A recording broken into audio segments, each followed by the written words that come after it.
with regular hours. The library has computers, Wi-Fi, and printing facilities for those who need it. The Disaster Assistance Center in Lafayette is open 7 days a week, and the city has a presence there. If your property is in the hard closure area, you can collect your mail at the Louisville Post Office, and residents are encouraged to continue to sign up for city communications to receive updates.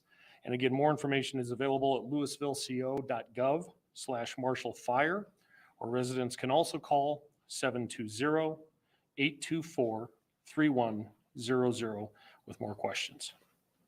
And I'll be happy to take a couple questions if you have any.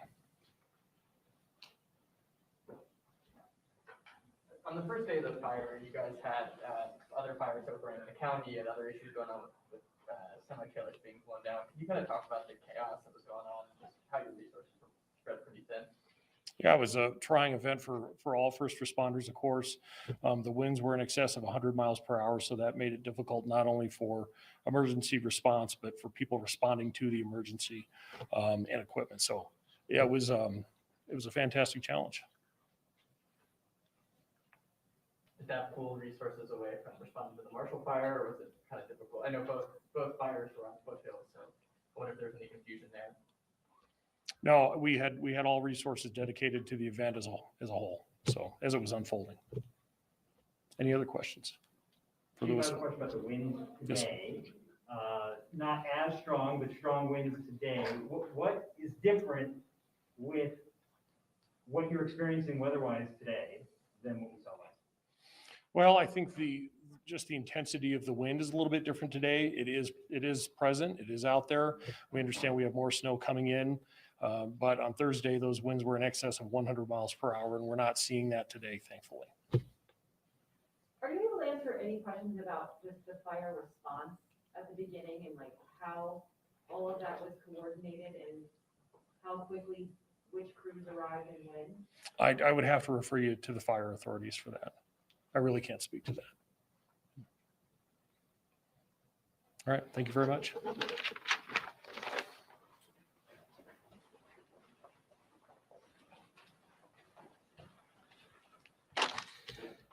Good afternoon, I'm Gary Sanfason. I'm the Disaster Recovery Manager for Boulder County. And I just want to give an update about the Disaster Assistance Center. First, I want to just make clear that the Disaster Assistance Center is a one-stop shop for everyone that was impacted by the fire. You don't have to be someone who just lost your home or what have you. Anyone who's been evacuated, whether you lost your home, whether it was partially damaged, whether you're a renter, this is a spot where you should be going to get services and let us know what you need. It's located at 1755 South Public Road in Lafayette. It's open from 9 to 7 every day. I want to also share the website, the recovery website that we've got running for resources. It's boco.org/marshallfire. It's boco.org/marshallfire. I want to also share some of the numbers and what we've seen at the DAC. FEMA's reporting 370 people have signed up and registered online. They have so far, in the first 3 days, 250 people have walked in and registered. The other part of the Disaster Assistance Center is comprised of volunteer organizations, county departments, state agencies, and we've seen over 150 people come in for those services. One of the things we really want to advocate is take your time. You don't need to hurry into the Disaster Assistance Center. You should be taking care of yourself and your family as number one priority. We're going to be open for a couple of weeks. So again, take your time. The other thing I want to emphasize is there's more there than FEMA. There's a lot of other services. There's a lot of other opportunities for direct assistance, financial assistance than just FEMA. The FEMA process is a time-consuming process where you have to register and go through a review process. One of the things that will speed up your review and application is to bring in your insurance declaration page. That's really what they look at in terms of your need.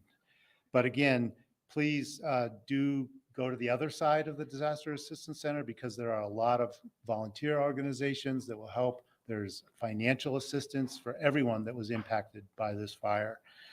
Uh, Lastly, there are insurance companies located in the parking lot there. That's another way for you to go and talk to a human being rather than doing your claim work online. So with that, I'll see if there's any questions.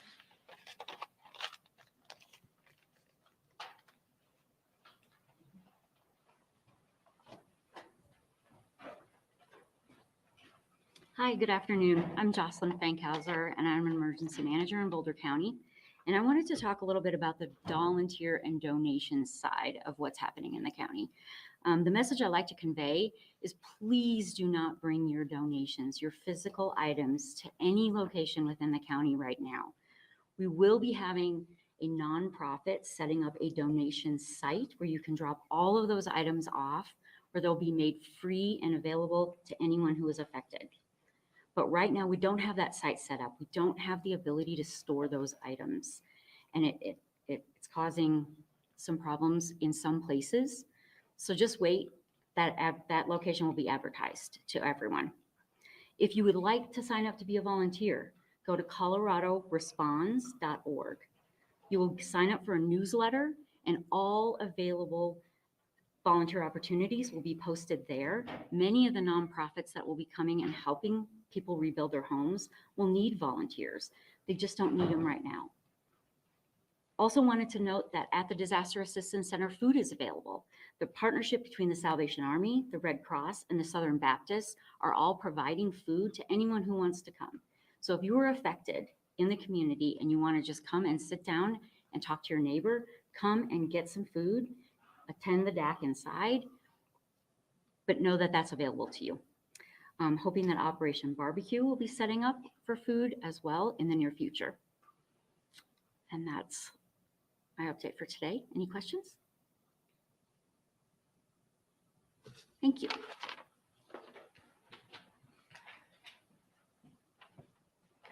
Good afternoon, everyone. My name is Tatiana Hernandez. That's Tatiana. I'm the CEO of the Community Foundation Boulder County. First and foremost, I want to thank Sheriff Pelly, our community of first responders, and Boulder County staff for all you are doing and will continue to do to support our friends and neighbors. Our community is navigating an unimaginable tragedy right now. The care you're showing is a comfort. I also want to thank the tens of thousands of individuals, businesses, and foundations who have donated to the Boulder County Wildfire Fund. As of this morning, the fund has raised over $12 million from over 43,000 donors. On Sunday, our board approved a grant to Boulder County to begin immediately dispersing up to $5 million in direct financial assistance to those whose homes have been destroyed or damaged and are in financial need. The board also approved up to $500,000 in direct financial assistance to evacuees in need. Funds are being dispersed through the Disaster Assistance Center, as Gary mentioned, at 1755 South Public Road in Lafayette. We strongly encourage anyone affected to visit the DAC, regardless of whether you are in financial need or not. It is important for you to connect with Boulder County staff whenever you can, so that we can, in partnership with them, better understand your needs, current and future. There are also incredibly helpful resources, as Gary mentioned, including representatives from all of the major insurance companies. United policyholders will be on site starting tomorrow, as well as FEMA. So please don't just go to the FEMA site, go to the other site. There are more resources there. We will continue to work in concert with our county partners, who will be our point of contact with individuals and families. The foundation is in the process of establishing an advisory committee that will make recommendations to our board on how funds will be spent moving forward. The committee will include representatives from Superior and Louisville and should be up and running by Friday. We will make the names of the advisory committee public as soon as they've been confirmed. We recognize there are immediate, short, and long-term needs from an event of this magnitude. The support approved by our board within 72 hours of the fire is just the beginning. Over the coming days, weeks, and months, we will work in partnership with the county and our nonprofit and business partners to identify needs, fill gaps, and expand on the support being provided through state and federal resources. The Community Foundation Boulder County has been this community's trusted philanthropic partner for 30 years. This is the 4th emergency fund we have activated in the last 2 years and the 6th in our organization's history. Our experience has taught us to work closely with organizations on the ground doing what they do best, while we focus on doing what we do best, which is raising philanthropic dollars to support the needs of the moment. The word philanthropy in Greek means the love of humanity. Tens of thousands of people have poured their love, their philanthropy, into us so that we can pour that love into you. We are committed and accountable to you, our community, and will be with you every step of the way as we rebuild. Thank you. I'll take any questions. So you said 5 million is the emergency approval from the board. How do residents go about applying for, and what is the max that any one person or family could receive immediately? It's a great question. So again, please go to the DAC. We're working with our Boulder County partners to give everybody a one-stop shop rather than going to different places to apply for support. So as folks arrive at the DAC, there will be more information in terms of different availabilities of need based on family size and financial need. It varies. So when people are being told they don't have to rush there, Correct. do they need to get there quicker than to be first in line for something like this? Up to $5 million is available right now. This is just the beginning. No rush. Other questions? I have a follow-up for the police chief. Okay. Thank you.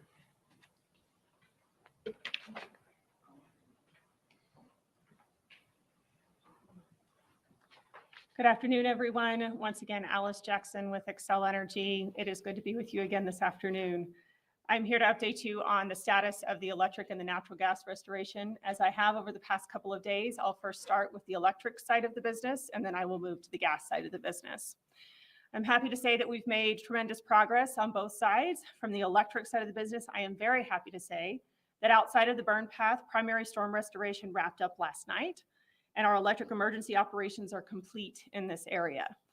Inside of the burn path, as I mentioned yesterday, we are going home to home, business to business to identify which ones are able to retain and take electric service.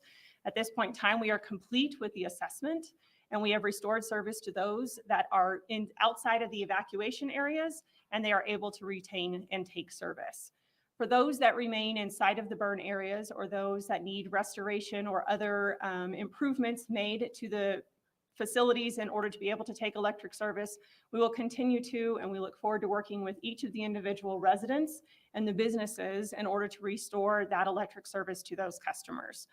Thank you again to our customers and the communities for their patience as we've gone through this process over the past several days in restoration from the storm and the wildfires that occurred last week.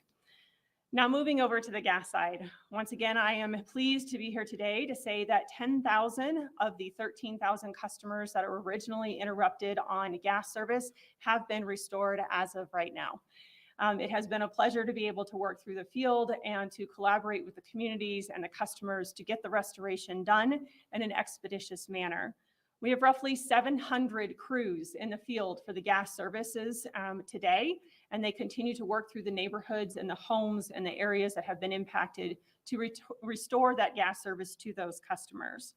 We continue working very closely with the police and the fire department to work through the areas that are ready to relight that are outside of the evacuation zones. As the evacuation areas continue to be lifted, we will work with those individual customers to restore service to those areas. Relights are ongoing in all of the identified regions, all 9 regions that we have been working through, and we have plenty of crews in those areas working to complete those. As I stated yesterday, relights start at approximately 7 a.m. and we continue knocking on doors and providing those services through roughly 10 o'clock in the evening. We are only able to relight a home or a business in the event that a customer of 18 years or older is located at that location, and we highly encourage our customers to make sure that they have their water services restored so that we can light the pilot lights in the hot water heaters for those customers when we come by. If someone is not at home, it's okay. We will leave a door hanger on your door that lets you know how to get a hold of us. And that phone number is on there for you to contact us at any time. We will send somebody to relight your home, even if it's after the 10 p.m. or before the 7 a.m. timeframe, if you are there and you are ready for us. We have completed an initial pass across all 9 regions at this point in time for gas restoration service, where evacuation orders have been lifted. So if you are in an area that you do not have an evacuation and you are home and you are ready for service to be restored and you don't have service as of right now, and you are a customer, please contact us. The phone number we would like you to call is 1-800-895-2999. Once again, we have completed an initial pass across all 9 regions for gas relights where evacuation orders have been lifted.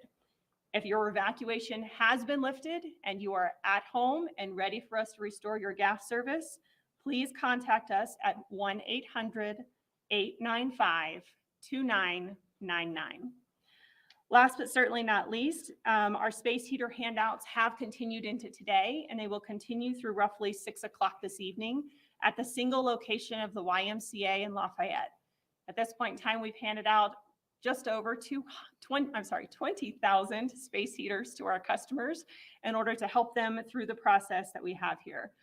We've had a number of customers who've come by and received space heaters, ask if they should return them so that others can use them. You do not need to do that at this point in time, but thank you so much for your generosity and for looking out for your fellow neighbors and friends. And last, but certainly not least as well, a continued thank you to the community partnerships for the patience of our customers and our community leaders as we've worked through this restoration process. It has been truly a pleasure to collaborate with the various emergency responders, and we look forward to continuing to support these communities as they rebuild to continue to survive as well as thrive. Thank you very much. Actually, I have a question. I'm going to try to keep this on your, I'm trying to get this on your side of what you can talk about. Sure, And I know the sheriff said there was no down power. that's correct. I'm wondering, has Excel ever received in the last, since the fire, or prior to the fire, any reports of concern about power lines sparking, or have your crews found any evidence from the poles and lines that are up that there is something amiss? We have not found any indication at this point in time in the area, but of course we partner with the Sheriff's Department and we work with them through the process, and they are the ones who will report on the ignition event of the fire. Any other questions? I just have one question for this. If you can provide, what can you provide as far as the update of the missing people? Are there still missing individuals? What's the progress on that? For the city of Louisville, we do not have any missing individuals. And are you able to speak to any of the other, do you have knowledge about the other?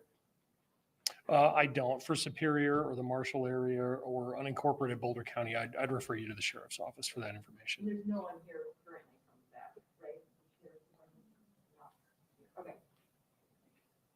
Okay. Thank you.